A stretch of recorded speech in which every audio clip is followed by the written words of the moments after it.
मार्च मासरू October मास शेष पर्यंत पाଳ ଛତୁ ଚାଷ କରାଯାଏ। तो आसतु दर्शक बंधु पाଳ ଛତୁ ଚାଷ केमती करेंगे से विषय जाना। दर्शक बंधु पाଳ ଛତୁ ଚାଷ करने प्रथम आम कौन करवा कुटा ताकू आम काटी नवा पाखापाखि मूलरू आम 16 इंच कि 18 इंच कि 20 इंच जमी जो मापे काटा गोटे मापे काटा प्रति लिटर हिसाब से 2 ग्राम लेखा चून पानी में मिसेकी आम कुटा को बतरेबा सहित आम प्रति 10 बिड़ा हिसाब से 10 ग्राम कार्बन डाइजिन मान बेबिस्टिन देकी कुटा को बतरेबा 10 ରୁ 12 घंटा ताले कुटा आमर विशोधन हो छाणिकी 4-5 घंटा रखिला परे दुई पटे इटा देकी आम दुईटा बाउंश देदेबा बाउंश देकी आम कुटा को पतला पतला कर बिछेबा बिछे सारा आम देदेबा मंजी मंजी उपर देदेबा आम चकड़ बा बेसन बा आम कुंडा दे परिबा। एमती करके आमको 4टा लेयर देवाई हम कुटा को आम प्रथम लेयर जो पटे मूल रखू द्वितीय लेयर तार उल्टा करके मूल रखापी हम एमती करके छतु बेड पकाइपाई हम जेहेतु मार्च मास प्रथम सप्ताह बेडटा पड़ता तेणुक से ठंडा ठंडा भी थाए से लंबा बेड कराला ना एमती गोटे बेड को 2टा बेड करें। तो 4टा लेयर कुटा रहीटा लेयर मंजी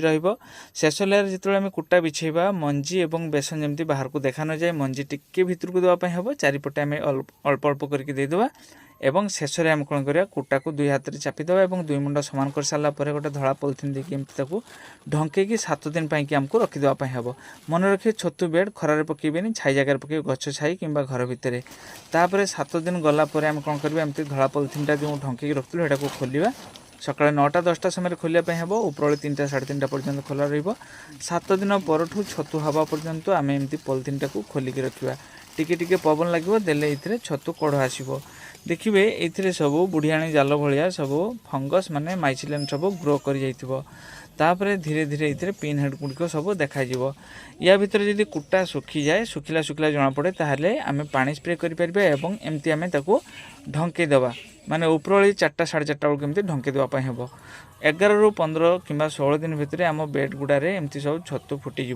जदि एमती छतु फुटा अवस्था आप तोलिकी बिक्री करेंगे बहुत भल ना कढ़ तोलियापी पूर्व दिन आपण मन को तोलिकी मार्केट में बिक्री करने हम।